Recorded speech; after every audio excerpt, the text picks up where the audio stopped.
Welcome to the UFC 249 media conference call. Today's call is being recorded. At this time, for opening remarks and introductions, I would like to turn the call over to Lene Breckenridge. Please go ahead. Welcome, everyone, to the UFC 249 media conference call. UFC 249 takes place Saturday, May 9th, from ViaStar Veterans, Jacksonville, Florida. First bout is scheduled for 30 p.m. time on ESPN and UFC Fight Pass, with a pay-per-view main card kicking off at 10 p.m. Eastern on ESPN+. Today's call will be in two parts, with the athletes participating in the championship bouts. We'll kick things off with the co-main event featuring UFC bantamweight champion Henry Cejudo and former two-time division champion Dominick Cruz. The main event of Tony Ferguson and Justin Gaethje for the UFC interim lightweight title was going at the bottom of the hour. And with that, we can open up to questions for Henry and Dominick. Thank you. If you would like to ask a question, please signal by pressing star 1 on your telephone keypad. If you are using a speakerphone, it may be necessary for you to lift your hands before making your selection. Once again, that is star 1 to ask a question. Pause for just a moment to allow everyone an opportunity to signal.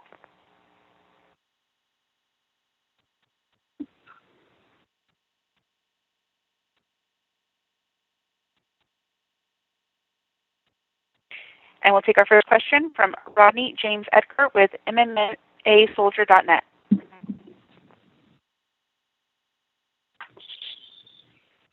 Hey, yes. First question is for Henry Cejudo. Previously, you were linked to a bout with Jose Aldo. I was talking about, obviously, a lot of things have changed in terms of fights, events. How did this one come together? How was Dominick Cruz presented to you? First of all, Dominick was my first choice since the beginning. I wanted to fight him. Since the beginning, I thought it was a great storyline. We're both from Arizona. He's a former champ. I beat the number one contender, Marlon Moraes. I mean, there was really not a concrete number one contender after I beat Marlon Moraes. And my original plan was to fight him, but then I saw the fact that Jose Aldo, did a good job with Marlon Moraes, who was the number one contender. And I decided to go with Aldo, but I always told Dominick, stay on deck because, if anything happens, you're the guy that I want next. And it just turned out to be that Jose Aldo couldn't get a visa, and that allowed Dominick to squeeze back in. But he was always part of the plan in the first place. And now we're going to fight. In terms of the rankings, he's probably, not the legitimate number one contender. So was the reason that you preferred him just because of his legendary status, his name, and that he's one of the greatest to ever fight at that weight class? Yeah, no, that's exactly what it is. I'm on a legacy rampage, and I feel like Dominick is probably one of the guys that I can remember that made a big name, that kind of paved the road for a lot of us little guys. But that's another reason why I want to. I want to continue to keep adding big names to my hit list, and to continue this legacy rampage. What do you think is going to happen with 125 now? I mean, you've got some key guys that are not in the division anymore, such as yourself, and then you've got Ray Borg, for example, one of the top guys who continuously fails to meet that requirement. It kind of seems like it's dwindling. What do you think is going to happen there this year? Well, like I said, I did my job, man. I fought for the title. I beat Demetrius. I defended my title. Right now my sole objective is Dominick Cruz on May 9th. I'm not even thinking about what's going to happen with the flyweight. They got to wake up and smell the coffee. They got to go out there. They got the UFC too. They got to start, really putting time into the flyweights and really recruiting some of the best guys in the world, because the flyweight division is one of the toughest, best divisions in the UFC, pound for pound. Everybody's fast, everybody's technical, and I think that's what makes that flyweight division good. But as of now, my sole focus is on May 9th. Thank you. I have one more, and it's for both of you guys. So, starting with you, Henry, I know you have your own gym in Phoenix. Is that where you get ready for your training camp? And also, does the coronavirus quarantine hinder your training in any way? I would imagine not, because you have your own gym and you can use it privately, right? Yeah, no, not at all, man. If anything, I really don't know the difference between the COVID-19 quarantine and me and my training camp. I'm a professional. I train each and every day. I do my recovery. I mean, I do everything. I do everything right, or I try to do everything right. So this whole quarantine, I think by the time the U.S. comes back together, I'm just not gonna know the difference. And what about you, Dominic? What was the training camp like for you? This has to be an unprecedented situation that you're in. Yeah, I mean, I've been rehabbing my shoulder for the past few months anyway, so realistically, I was already training really hard to go back to atrophy and everything else that I needed to do. So I was already training hard. And then Jeremy Stevens had a fight coming up with Calvin Kattar, or Qatar, and I was helping him train for that about 2 weeks before this card got slated. So I was already training pretty hard with Jeremy, sparring him and just helping him prepare, doing the same workouts he was doing to make sure he wasn't having to train alone. So that was like actually led right into this camp. So I technically had about a 6-week camp for this one, which happened to be plenty enough to be in shape for 5 rounds. What do you think it's going to be like fighting with no audience? That's got to be weird, right? Kind of. Well, I mean, I think the silence might be the weird part, realistically. But if you fight in Japan, if you see there's a lot of people there, but they don't make a lot of noise, so it could be like that. Also, when you train in the gym a lot, I don't have a lot of people in the gym, especially now in quarantine as you're training. We've all been having to train with minimal people, like 4 to 6 people max in the gym, so that nobody's getting contaminated. And it's been pretty silent in there, so I think it's gonna resemble training in the gym, and also similar to the Ultimate Fighter, except we had all the competitors on the teams at the Ultimate Fighter. It was still somewhat kind of eerily quiet. So there's a few different scenarios that I've been in where it's going to resemble this, I believe. All right, thank you so much, guys. Once again, that is star 1 to ask a question. Our next question comes from Damon Martin with MMAfighting.com. Hey guys, first question for Henry. Henry, obviously at this point, you're all about legacy fights. You talked about that with the Aldo fight. You talked about it with other fights. Where does Dominic Cruz rank in terms of legacy, in terms of your legacy? How big is this fight for you for that, considering most people consider him the greatest bantamweight of all time? Yeah, well, I think every fight that you have is your most important fight, right? So, like I said, man, I wouldn't put him above. I wouldn't put him above Demetrius Johnson, even though he had the victory over him. But I'd put him up. I put him up in top 3. But my last fight is always my greatest fight, and I do respect Dominic's skills. I do know that he has. I do know that he's tricky, and I plan for that. But I think the difference between me and everybody else is I don't ever fight everybody the same. I'm not the type of guy that can make adjustments, and you guys are fight. So the way I would rank them is every fight's the greatest fight for me. The greatest fight that I could pick. Henry, there's a lot to be said about ring rust in this sport, but we have precedent with Dominic when he came back off a long layoff and he beat Takeo Mizukaki. He came back off another long layoff and beat TJ Dillashaw. So he's proven that ring rust doesn't necessarily affect him. But what do you expect, coming into this fight off a 3-year long layoff? Are you looking for those kind of things, or do you have to expect Dominic is going to be the best he's ever been? Oh, do I? Yeah, that's what I expect. I expect the best Cruz. I expect the reason why Dominic has been successful is because of his grit. I will say this is because of his mind, but I also see a lot of flaws in there too, technically. So I know he's a tough challenger. He's been around the sport for a very long time, analyzing fights and seeing fights like that. It makes you a smarter, gives you a good MMA IQ. But I just think he's going up against a dude that's just hungrier, stronger, that's in his prime, and I'm just on a rampage, man. It's like when I first started wrestling. I wasn't doing as great in the beginning into the international stage, but once I got my feet wet, man, I shocked the world. and it's no difference with wrestling and mixed martial arts. And Henry, obviously, you're not the matchmaker. You're going to be the guy that's trying to fight whoever they put in front of you. And I know your focus is 100% on Dominic Cruz, but I know before this you were going to fight Jose Aldo. What do you say to the guys like Peter Yan and Aljamain Sterling and Corey Sandhagen who all want a chance at your title, but there's not a direct line to you right now. If you get through Dominic, you might fight Aldo next. TJ Dillashaw comes back early next year. Like, what do you say to the other contenders in the division? I'm going to tell them to wait for their teams. Wait for the king to tell them to better than me. Aljamain Sterling knocked out by the guy that I knocked out. Wait in line. And then Peter Yan, he needs to learn better English. He absolutely sucks. And you can't be a 41-year-old and expect to get a title shot. That's just ridiculous. I'd rather fight somebody that hasn't fought in 4 years like at the Dominic. If you choose those two.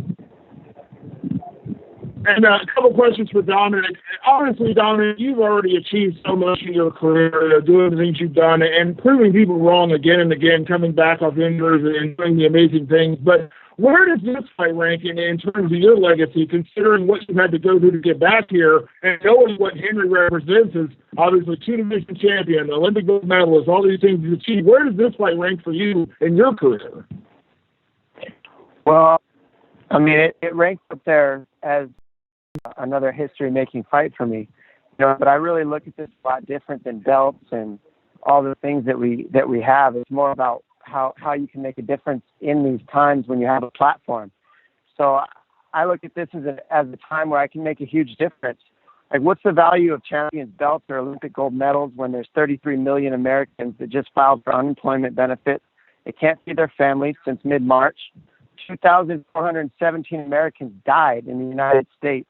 There's no vaccine for COVID-19 coming, probably no end in sight. So I've been in the question of what's the value of belts or even Olympic gold medals unless we can use it to make a difference in the lives and the service of humanity, essentially, really. The leader that made a difference for me in this way is Muhammad Ali. He was willing to give up the belt, possibly go to prison for 5 years to stand for what he saw as world peace. So that put me in the question of, what's my purpose in all of my accomplishments here? And realistically, it's to make a difference and stand for everybody who thinks that they're not a champion and let them know that regardless of what everybody says, regardless of what everybody's credentials are, none of that matters if you believe and if you want it and you have a bigger purpose than yourself, just what you have, and just holding up the belts to everybody and saying, I'm better than you because I have this thing. How about, every single person out there gets to be that if they choose it, whenever they want. And I'm going to stand for that. After a 3-year layoff, again, everybody says ring rust exists, and it actually doesn't. It's all in your head. Well, to that point, Donnie, my last question will be that you've proven it time and time again how you've been able to come back from these injuries and look good and look great.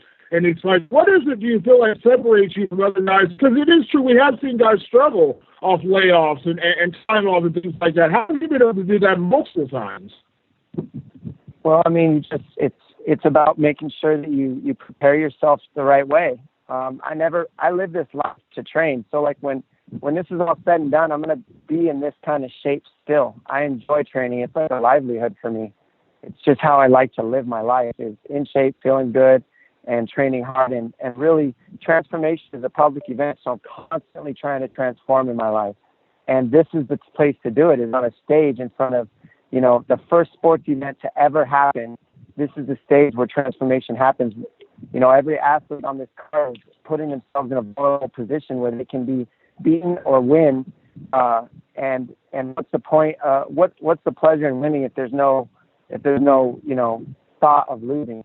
So all of this comes together to create a lot of fire, and I'm excited for it.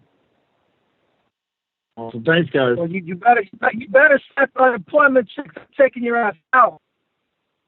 Yeah, cool story, Henry. Dominique. You know I'm the real deal. You know I'm coming. You ain't getting past 3 rounds. Yep. Okay. You're short. I know that. And I know you're going to have a hard time finding me, little man. And you're going to remember that. You're going to remember that, princess. Okay. We'll see, man. When you're in there missing, you're going to find out real quick the difference and the amount of rounds I got in there over you. I got hours in there over you, little man. You're a wrestler. I'm about to prove that and expose you real quick. You just try not to break it now, Princess. You just make sure to make it on May 9th. Yeah, you coming off of shoulder surgery too, smart guy. So how are you any more tough than me? You're just coming back from surgery after a year. Have you ever done that? Nope. I've done I'm an Olympic champion. I'm a flyweight champion. I'm the best weight champion of the world, and I am the greatest combat athlete of all time. That's why. We'll see about that. Yeah, well, you go flaunting your credentials again, but none of those mean anything because how do you make a difference for anybody but yourself? I had the belt for 10 years. You only fought 2 times in 10 years, Dominic. I've fought many times in 10 years, and you know what? I have more title fights than you as well. So remember that too. All you gotta do is look at the numbers, Henry. You're catching up still, bro. You can win 3 more title fights and still be catching up. Well, you prove it to me, Princess, on May 9th, because on May 9th, like I said before, I'm serving gold. I don't have anything to prove. I'm just gonna beat it out of you. You're gonna embarrass yourself trying to fight me. I hope so, Princess. That's just said last time against Cody. Yeah, Cody's not you, is he? I have no power in the past. I have power right here, right now. I'm another animal on top of that, Dominic. I'm a whole nother people. You know what happened with you? What happened with you and Benavidez? What happened with you, Demetrius Johnson? You lost to both of them. I haven't lost to you. 4 years ago. I was 4 years ago, Dominic. You lost. I was 4 years ago. It was 3 years ago I lost. So there you go. Here you go. If you want to talk about past, there you go for you. I got some proof in why I'm going to smash you. What? I came back and I beat one of the greatest of all time. And I'm about to come back and smash just a little turd who thinks he's better than he is. You're a 25er, and I'm going to prove it. You can try, Princess. You can try. Try not to break it now, Dominic. We heard that already. You keep saying the same thing, nerd. Exactly, because you're brittle and you break everything. Did you just come off of the surgery? Does that make you brittle? You're an idiot. Listen to yourself. I'm strong. I'm cockstrong. Lauren, we can move on to the next question. Our next question comes from Kevin. I love you, Dominic. Hey guys, thank you for that. Chuck Actapole. My question would be for Dominic. The first thing, Dominic, obviously the Dillashaw fight was a huge win for you in your career, and I know it was an emotional victory. If you were to win this title on Saturday night, do you think it would surpass it, given that you've gone through this a second time? Would it surpass the significance of your win over TJ? I think the win over TJ will be more because TJ Dillashaw is a true bantamweight, and Henry's still a 25er. So realistically, this is as tough as a fight as TJ. I know that. The physical accomplishment of getting your body back and doing everything that you've done, having had to do it a second or a third time, will that add to it at all? Though, even if you don't respect Henry the same way you respected TJ, the fact that you're getting your body back to that kind of level, will that have any added significance? Well, I never said I didn't respect Henry. I said that it was going to be not as tough of a fight as it was against a true bantamweight in TJ Dillashaw. Don't twist my words, please. I do respect what Henry's done as a yeah, you did. I do respect what Henry's done as a martial artist. You can't take that away. But I do believe that TJ is a true 135er and that Henry is a true 125er, and he'll go back down to his division after I beat him. And, after you had your fight with Cody, you gave one of the most amazing speeches I thought that I've ever heard an athlete give in the UFC, especially after a defeat. And I wonder, was that when you look back on it, is that kind of the emotions you're feeling right now as you talked about, giving back, and you talked about how many people have lost their jobs? Is that sort of the same emotion that you're feeling as you felt then after that Cody fight, in terms of the way you approach that speech and the way you try to approach this fight? Yeah, 100%. In that time, everybody in their life has lost something. And I think that was, as a fighter, as a champion who hadn't lost in so long, to be in that vulnerable position and to be able to, just take full responsibility. I think it's bigger than me just making a bunch of excuses. It's about how can you, come up with something to give to the world with the platform that we have, to actually say something that matters rather than just basically vomiting on the mic. I mean, this is a platform we have. A lot of people listen to us. A lot of people like to hear what we have to say. And I think it's important that we use the platform for a bigger purpose.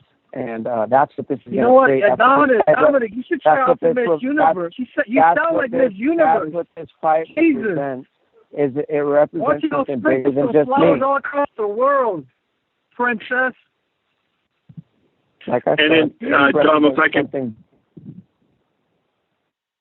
Go ahead. Dom, if I could just follow up with one other question, then.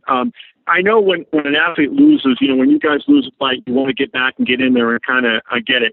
You've had to sit there with that loss for 3 years and haven't had the ability to get back and, not avenge it against Cody, but just beat somebody else. Has that gnawed you? Has that been difficult to deal with? That, the last time you were coming back, you were coming off victories. This time you have that, that red L sitting on your record for 3 years. Is that tough to deal with mentally? No, I don't. I mean, I don't really look at it that way. I look at it as the past. Like, how many times have you made a bad article that you weren't happy with? I'm sure many, and it wasn't perfect. But do you sit and look at that bad article every day when you try to do this interview with me, or do you move on in the present moment and try to ask the best questions you can now? That's what I'm doing. I'm focused on the now, where my power is at, and I'm in very good shape. I feel like money right now. I'm heavy. I'm strong. I'm fast, and I'm lean, and I'm ready to go. So that's what I'm focused on. You don't focus on past stuff. There's no control there. What's the point of that? Cool, thank you. Then I have one question for Triple C, please. Henry, obviously Dominic was set the standard by which this division is judged by his wins over Demetrius and so many other fighters, Uriah Faber and whatnot over the year. What do you think you have to do to, for yourself to surpass him when people look back and talk about you in this division like that? Do you feel it's a number of wins, or do you feel it's just particular names, beating the Autos and those kind of people? Is that what it will take? Yeah, no. First of all, I know I'm going to beat Dominic. I truly, sincerely believe that and know that. My plan is not to beat him. My plan is to stop him. Is to stop everybody that's in front of me. Like, I'm not out there no more to just win by decision. I'm out there to put people. I'm not there to put people out. So the more I continue to keep doing that, the more people understand that, hey man, this dude is. There's just no denying. So in the past, you went to win by decision. They don't have. You wanted to win by. They don't have. You wanted to win by decision. MMA. They don't have a Michael Jordan. That's what you sound like. They don't have a Michael Jordan of MMA. And I'm looking to do that. I'm the Michael Jordan of 135. I'm knocking people out, and that's it. And Dominic happens to be in my way, and I'm getting ready to execute him. Thank you. Our next question comes from Bryce Miller with the San Diego Tribune. Hi, Dominic. More curious what what are your important roots and connections with San Diego and why that place has become important to you, and then I'll have a quick follow-up. Well, I was born in San Diego, but I was raised in Tucson, Arizona. So I was from 2 years old until I was 21, I was raised in Tucson in that school system and that lifestyle. But I've been here ever since I was 21 to start my professional mixed martial arts career. So it's a mixture. I've become a true professional here in mixed martial arts, but in Tucson is where I figured out who I was, growing up. It's where I found my roots, my toughness, my grit, my tenacity. It comes from Tucson. And so putting the two together has just made me, I feel complete as a man. What, just more in general, as the world watches sporting events that are being canceled or postponed, it's so rare to have something that's live. You guys are kind of at the front end of that, trendsetters, or at least checking that terrain out first. Do you have any concerns related to the virus being a contact sport at this point? I don't. I mean, realistically, anybody can contract this virus. I think that's partially the point, is understanding that anybody on earth can get this, but you can't just freeze up when you see something that's scary. You got to just kind of take the precautions, be as safe as possible, but live your life. That's what I'm doing. Best of luck. Thank you. Our next question comes from Aaron Brofstetter with TSN. Hey guys, this one's for Dominic. Dom, the circumstances for getting the title shot were a bit different. Obviously, relatively short notice, government restrictions. Did it turn off at all for accepting the fight? Not at all. How were you trained adequately for it under these circumstances? I don't know if you're a year-round, ready to go type guy, or if there were anything you had to do to ramp it up a little bit in previous weeks. Yeah, I had to ramp it up, definitely. You go from not fighting to fighting a title fight, so yeah, you got to ramp it up. But I've been training with Jeremy Stevens, who I know is bigger, stronger than anybody in my division. So training with him and mixing it up with other small guys at the same time, I've got the speed of small guys that I get to work with and the size of big guys mixed together and sparring with them round by round really pieces together a good camp. And I've had good training partners, and I got a good coach, and I've been here before many times. I've got tons of title fights, tons of time in that octagon, so it's just another day doing what I enjoy doing. All right, for Henry, you look at your last 3 wins: Demetrius, TJ Dillashaw, Marlon Reich. If you win this weekend, do you still want to face Jose Aldo next? Because the win streak of Demetrius, TJ, Moraes, Dominic Cruz, and Aldo could potentially be the greatest win streak ever, really, in terms of resume. Go back and look at my resume. I told Uncle Dana, I said, I ain't leaving after I beat up Dominique. I said, I'm going to be stomping on Jose Baldo's toes next. And then after that, Alexander Volkanovski, that overgrown midget, he's next. See, that's the best he can do with his platform. You hear that? It's so useful. Sorry for you guys. Exactly, Dominic. Exactly. Come on, You'll man. be part of that. Better, bro. You're better. You're better than the I'm trying to be Miss Universe, princess. I'm here for purpose. I'm here. You better sign up for unemployment. Why are you here? Why are you doing this? Why am I here? Because I am here. What's your purpose in I am here to this? be the greatest of all time. That's why, Dominic. And then what? Knock your ass out. That's why. And then knock what? You out. And then what? Then when it's all over and you're retired. Then when you're all retired, you're just going to have your keep knocking everybody out. That's it, Dominic. Dude, you're like, I swear to you, man. You're like, dude, you should try out for a pageant. I swear to you. Because your actions prove nothing.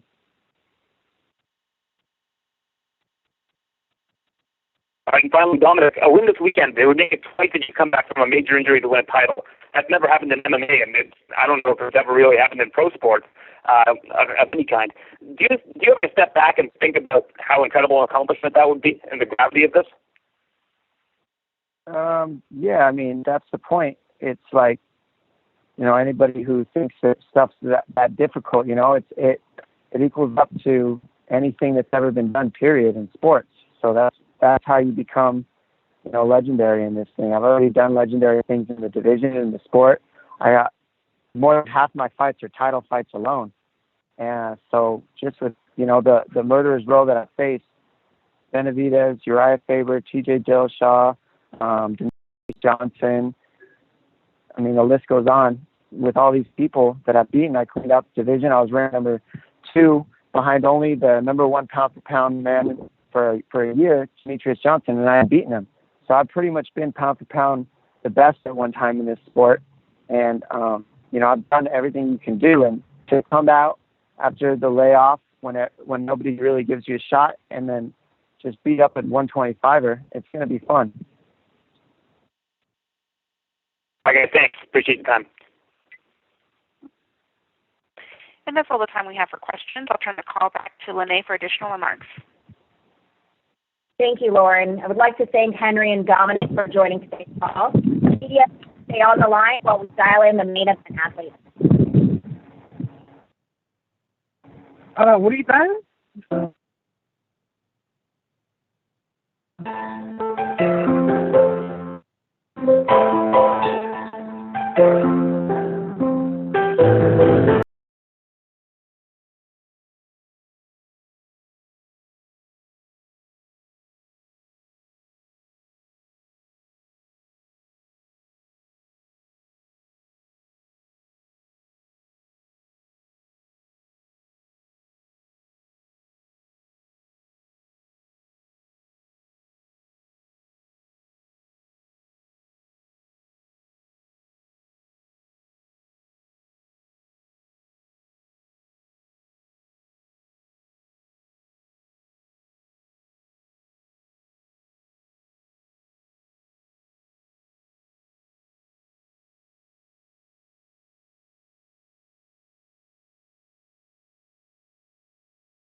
Good day and welcome to the UFC 249 media conference call.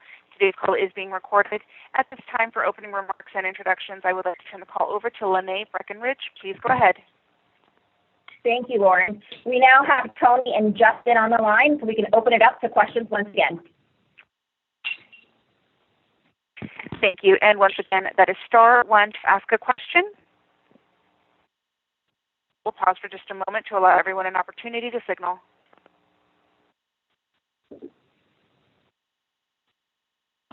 How you doing, Justin? We'll take our first question from Jeff Wagenheim of ESPN. Okay.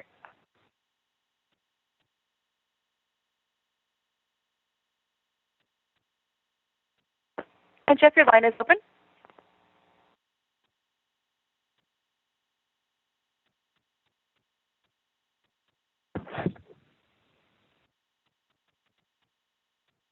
Jeff Wagenheim with ESPN, your line is open. We'll take our next question from Jeffrey Harris with 411 Mania MMA. Good afternoon, gentlemen. First of all, I just wanted to thank you guys for coming together and putting this fight card on. It's a very crazy, uncertain time right now, and I'm always grateful for the fighters, but the fact that you guys are coming together and fighting right now in a time where we're looking for distractions and escapist entertainment, it means a lot. So I just wanted to first thank you both. Thank you, bro. Appreciate that. First question for Justin. Originally, this fight was scheduled for April 18th. Did it set your mind at ease at all that you were going to be getting another few weeks to prepare for one of the biggest fights of your career? Yeah, definitely, without a doubt. 20 days is very short notice, but I've had 5 weeks to train, 6 weeks total. So I think, it's super necessary for me to mentally prepare. To fight someone like Tony, I got to prepare for some. I have to mentally prepare for that. You don't just walk in and be mentally ready. So this time has definitely allowed me that, and I'm definitely thankful I got it. In question for El Kakui, Tony Ferguson, you made weight the weekend of April 18th, the weekend this fight was originally scheduled for. I was so impressed when you did that. I can't think of many fighters who would normally do something like that. But has doing that made it easier for you to kind of stay at an optimal way to get ready for this new date that was set? I don't think it was that impressive at all. Justin can vouch for this one too. When you're a wrestler, you make weight every weekend, and it seemed like the right thing to do to work with going on. So it gave something to watch and look forward to, and it wasn't easy. I'll be real. It was actually pretty fun to have my nutritionist or anybody with me to do it, and handled it the way that I knew how to, and I took the reins by my own hand and just went out there and just fucking did it, man. I mean, obviously, like I said before, I don't know if the fight would have happened if I didn't make weight or anything. I mean, there wasn't anything going on, so to me, it just made fucking sense, man. And for Tony and Justin, this is called an interim title fight. Would either of you see yourselves as the true champion of this division after this fight is over, considering Khabib is not making it to this fight, and I guess no one sent in location? Fuck Khabib. I'm going to be real. Sorry about cutting you off, Justin, but I want to say fuck Khabib. I'm defending my belt for the third time. This is for the real belt. This is for not for an interim title. This is for the real championship shit, man. It's champ shit only, buddy. Yeah, for me, this is the biggest fight of my life. The interim belt means for me that you'll be recognized as the number 2 man in the world. Khabib can't fight right now, so these are the 2 baddest men on the planet in this weight class fighting this weekend for the right to call themselves the best, and then ultimately challenge Khabib. I think we're fighting for the opportunity to represent America against Khabib, and that's what I'm fighting for. I told Khabib to set it down and walk away. He was a bitch. I'm going to be real. Look at him and McNuggets. They both are fucking retired. The only 2 real men out there right now are going to be me and Justin Gaethje. American motherfuckers. Yeah. Okay. Thank you, gentlemen, and good luck. Thank you. Yes, sir. Our next question comes from Damon Martin with MMAfighting.com. Hey guys, first question for Tony. Obviously, you had no intention of waiting. You wanted to fight Justin. kind of walk me through that mindset, because I don't think anyone would have blamed you to say, hey, I'll wait for Khabib to fight we were waiting for. But what was the mindset in taking a short notice fight against, we got to be honest, Justin's a very dangerous guy. It wasn't short notice. I've been training for fucking 6 to 7 months. As soon as we found out we were going to fight Khabib, I was already training in December. So, I mean, obviously conditioning's there, strength's there. My body's completely changed. I didn't have a strength and conditioning coach besides myself. And I had my trainers actually push me through the ringer for every single practice. I mean, 12-hour days. I mean, seriously, man, it wasn't easy, but I made it happen, and I'm very lucky to be able to have a fucking team, one of the best teams that's out there in the whole entire world. And I'm ready for fucking anything, man. And I went in the Ultimate Fighter, and I won that bitch at 170 pounds, and it was a tournament. So it doesn't matter who you put in front of me. I'm going to go out there and give my best. Win or lose, I'm going to walk away a fucking winner. You've already kind of mentioned it, but I got to ask the question. Everything goes well on Saturday night. Will you move on to something else? Are you even interested in rebooking the fight with Khabib, considering all the things that have surrounded that fight falling apart? No, you can stop right there, bro. I'm not going to answer that fucking question. We're worrying about UFC 249. The fight's with Justin Gaethje. So with that being said, obviously we know what Justin brings to the table. He's an incredibly tough guy, huge knockout power. When you look at his game, what impresses you about Justin? I don't know. Why don't you ask Justin what impresses him about me? I will ask him that. But I'll ask you first. What impresses you about Justin? He's got a lot of heart. Justin, for you, obviously you've fought a lot of great guys in your career, so I'll kind of turn that question around to you. When you look at Tony, what does impress you most about Tony Ferguson? Man, I'm a huge fan of MMA, and first and foremost, I think humans recognize effort, and I recognize he gives max effort, the tenacity that he brings to the cage. I'm looking forward to the storm. You know, I know that, for one, we get to put paychecks in our own pocket. We get to put a paycheck in every UFC employee's pocket that's going to work this event. And we get to inspire people to not give up right now. You know, for me, you know, before I was fighting and after I'm fighting, he's the epitome of an athlete. The UFC athlete, he loves violence, he loves carnage, and you know, this is a recipe for disaster, and I think we both want to be on that path. I really don't like hurting people. I just don't want to do that shit. And unfortunately, they fucked up. My bad, dude. I don't want to. No one wants to seriously. I pray every day that neither one of us get chronically injured. But one of us, you know, a fight is a fight, and people love violence. So that's what we do best.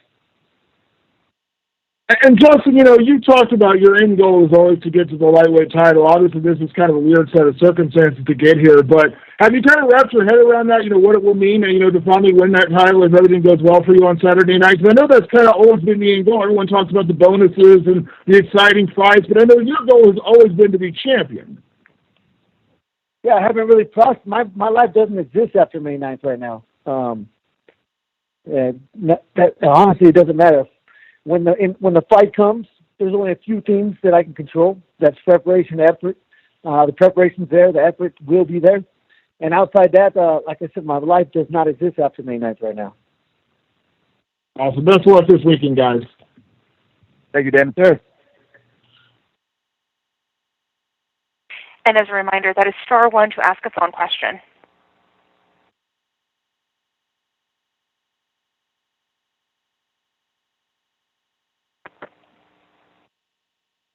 Our next question comes from Gabriel Gonzalez with Cage Side Press. Thank you. For both Tony and Justin, you guys are known for being very popular fighters, ones that fans really get excited for, and there's a lot of energy. Have you guys, you know, just how do you envision for both of you the experience of going out there and there's not going to be that big crowd? When I was in the Ultimate Fighter, it was the exact same thing. I mean, the only people that we had in the crowd was 2 sets of bleachers and our coaches. We had a couple cornermen, and we had the commission right there. It's going to be exactly like how I was training the Ultimate Fighter when I was a part of Team Lesnar. Nothing's going to change. Nothing has changed, and we're going to keep doing the exact same thing. We're going to go out there with that W. Me and Tony grew up wrestlers, and for Justin, you never knew how many people were going to be in that arena, in the gym. It didn't matter.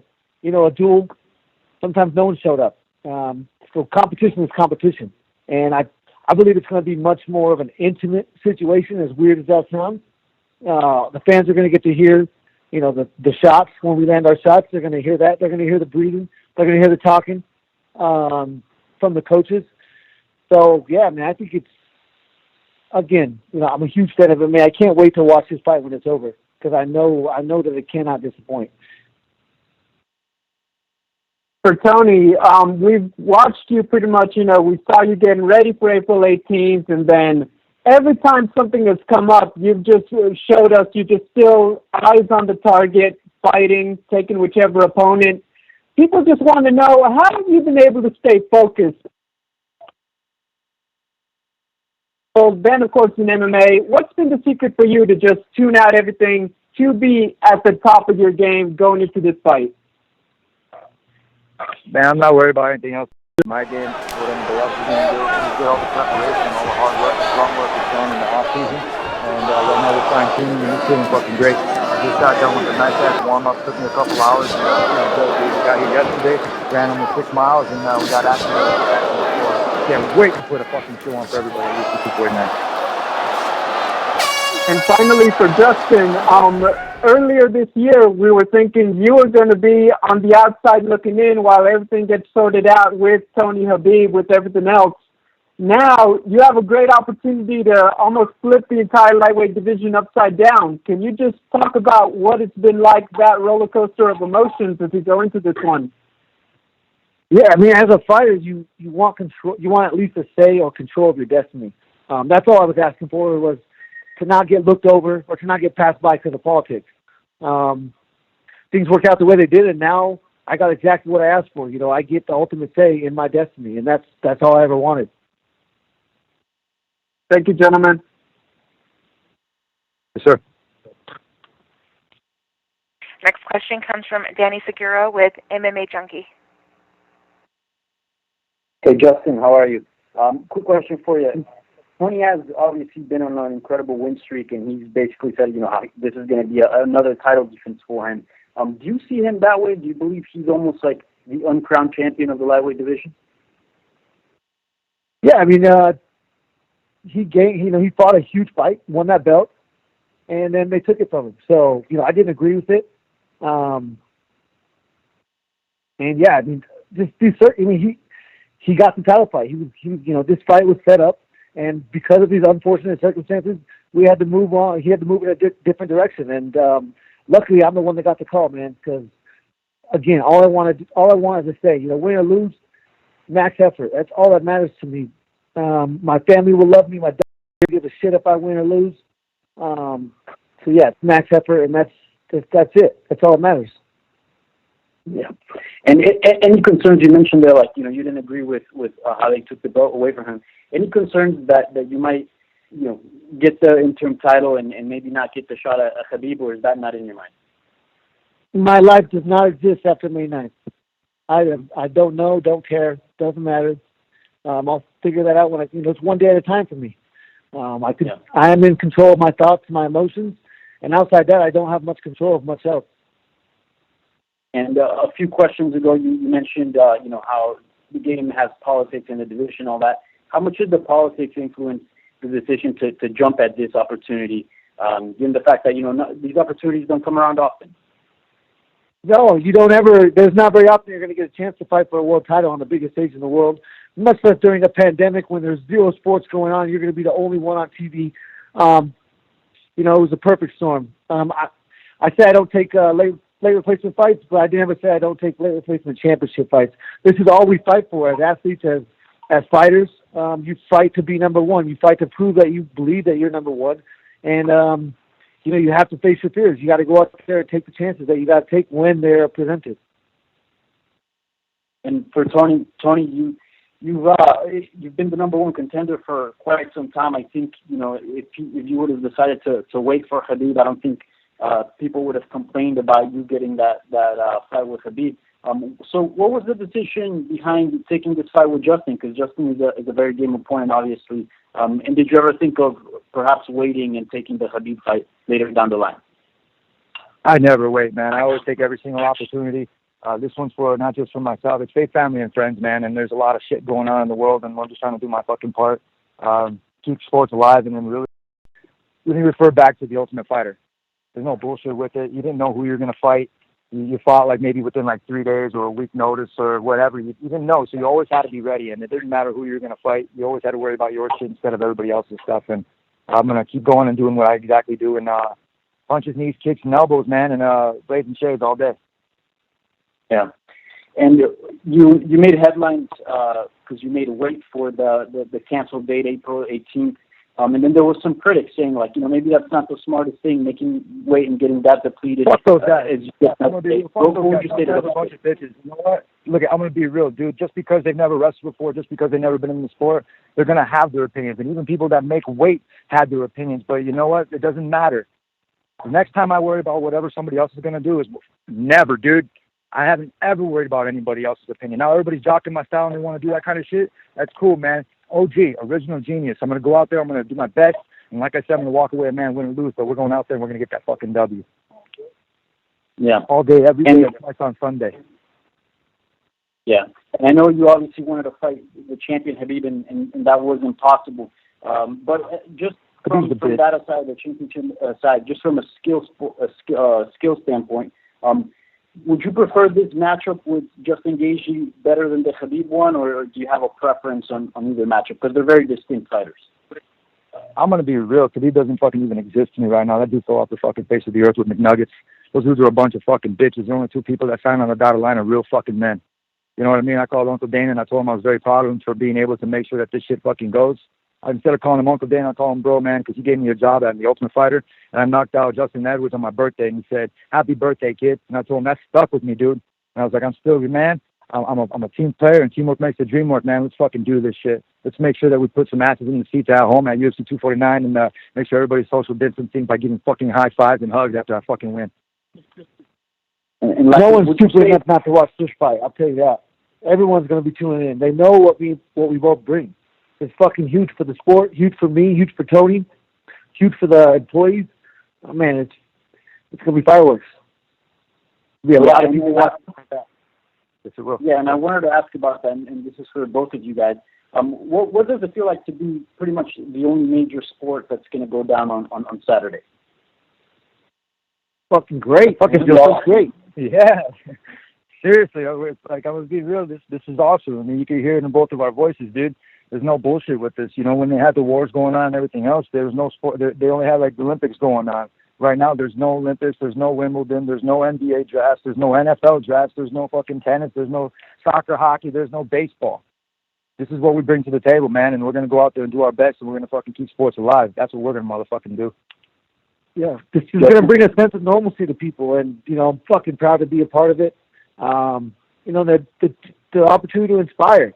People need to be inspired right now. They need to not let themselves, you know, become depressed, emotional, because they can't control what's going on right now. We got to ride it through, and they need to be inspired in a way, and we can do that. We have the opportunity.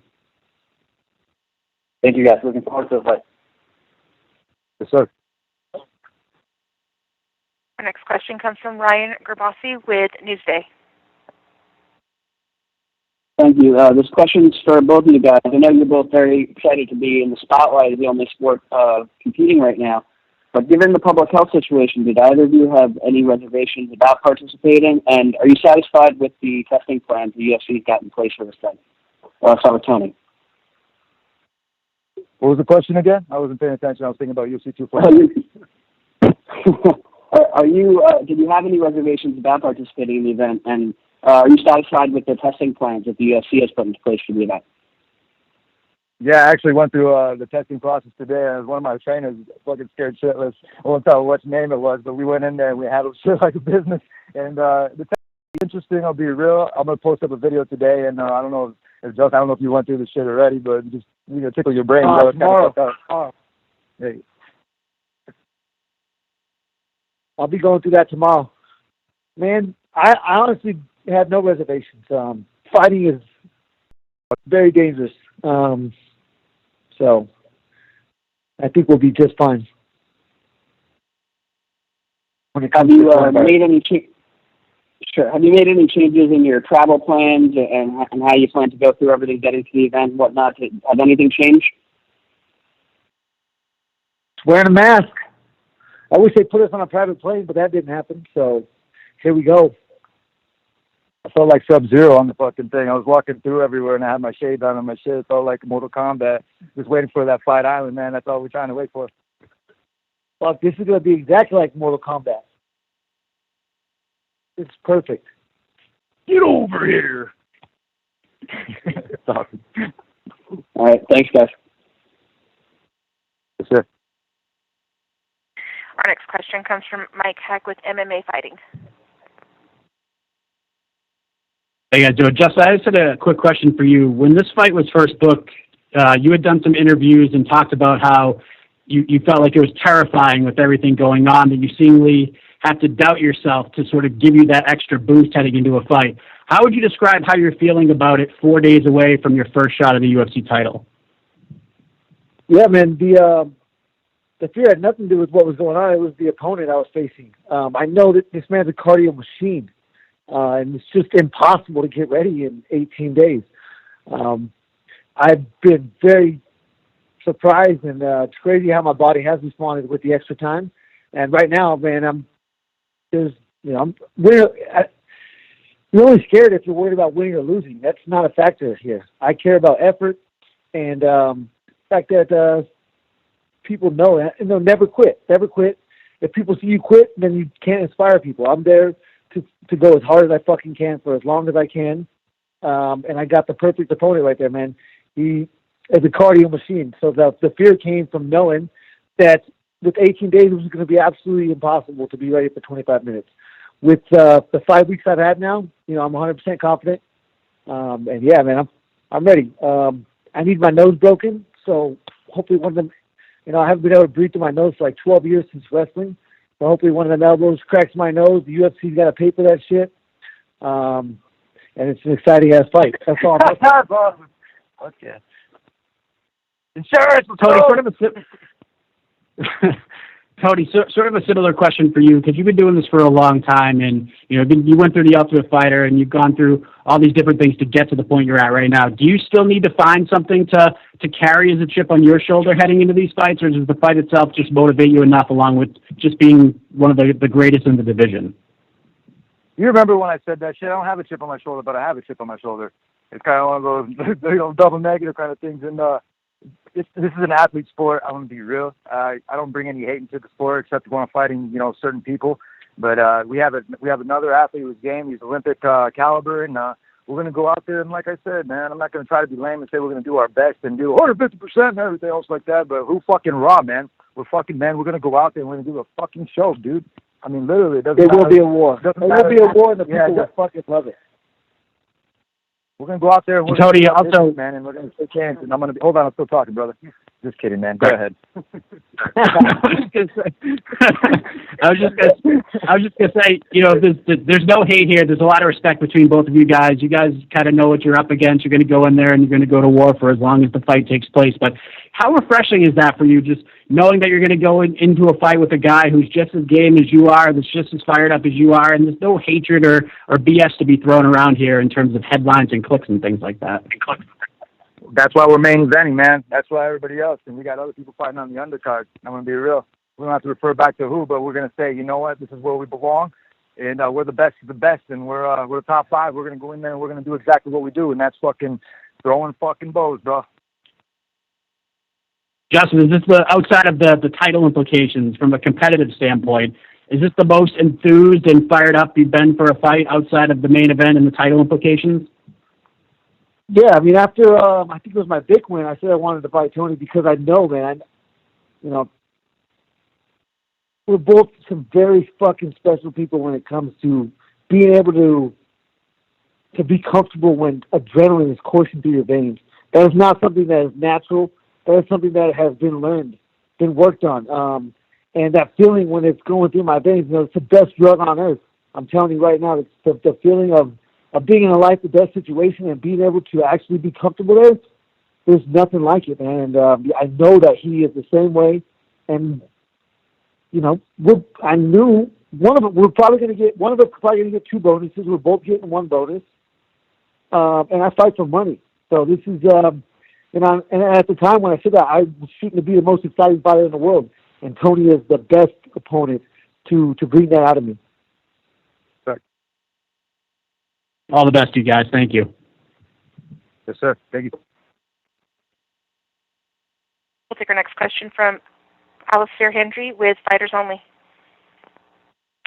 Hi, Justin. Just a quick question. I noticed that you made your pro debut a month after Ferguson made his UFC debut, so it seems crazy how quickly you've come up. But when you were coming up on Raising the Cage and World Series of Fighting, how much of a fan were you of Tony Ferguson? You say he signed with the UFC a month before I did? No, he I was saying you made your pro debut a month after Ferguson made his UFC debut. Oh, I got you. Okay. Man, it's fucking awesome. It's surreal. I've always looked at it as one fight at a time. I never looked ahead. I never saw myself here. But, it's a testament to hard work. I've worked since I was 4 years old. And luckily this became an option and a career path. And I was fucking born, bred, raised to be exactly where I'm at right now in hindsight. But yeah, it's surreal when you look back. I think I'll really enjoy looking back on the career and how fast or how slow or how bad or how good it all went. But that can't happen until it's over. Right now it has to be one day at a time, one fight at a time. This sport is too dangerous to look ahead. Of course, and in terms of social distancing, how much have you been able to see Trevor Whitman, or is it just a case of video calls and phone calls at the time, or before in the last couple of weeks? How often have you been able to see him? Luckily, I have a private gym, so I've seen him every single day. I do all my wrestling there. I do all my boxing, all my privates with my coaches there. There's been no problem. My life has not changed one bit since it started. I live by myself, so that's pretty easy. I've been in isolation for a couple of years now, getting my mind ready for opportunities like this.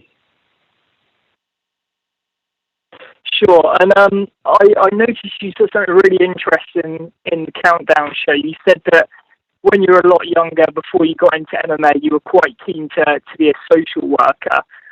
What kind of got you into thinking about that career? The biggest thing was having the parents that I have. I have amazing, unbelievable parents. And, now as I grow up, I understand how lucky I am for that. It's not something that is given to every person, and it's something that, that we don't all get. And so when I understood this, I thought if I could be that positive influence for one kid, much less 100. Now with this platform, I can reach much more. But in my mindset, it was like, I was lucky enough to have that, and I owe it to at least one child to try and be a positive influence or try and change the negative connotations that they have on life. Cool, great, thanks. So I've got one question for Tony as well. In terms of entertainment value for the fans, would you say Gaethje is the most exciting replacement for Khabib you could have asked for? Justin's a game opponent, man. I'm lifting weights right now. I'm gonna be real. I'm not worried about what he's bringing to the table. I'm worried about exactly what I'm doing, man. We went back to basics, and it's a grunt lifestyle. I'm gonna be real, man. No comment after that. I don't give a fuck about Khabib or, like I said, McNuggets, dude. These guys are a bunch of bitches. McNugget Monday stays, and we got Gaethje, man, and I can't wait till Sunday morning. Excellent, cool. Thanks for your time, guys. Yes, sir. Thank you. And that's all the time we have for questions. I'll turn the call back to Lene for additional remarks. Yes, ma'am. Thank you, Lauren. And I would like to thank Tony, Justin, and everyone else for joining today's call. Please stay tuned for more information on UFC 249 over the course of the week. And a reminder, following 249, UFC continues with fight nights on May 13th and 16th from Jacksonville. Thanks, everyone, and have a great day. Real quick. Yeah. I just want to say thank you to my sponsors, RDX Sports, Sidekick Tools, and Monster Energy, and everybody else in Montejo. Hey, keep it real. Defy the ordinary. Thank you, Tony. Let's go to war, baby. Let's go to war. That's true. We'll see you Saturday, Justin. Later. And that does conclude today's conference. We thank you for your participation. You may now disconnect.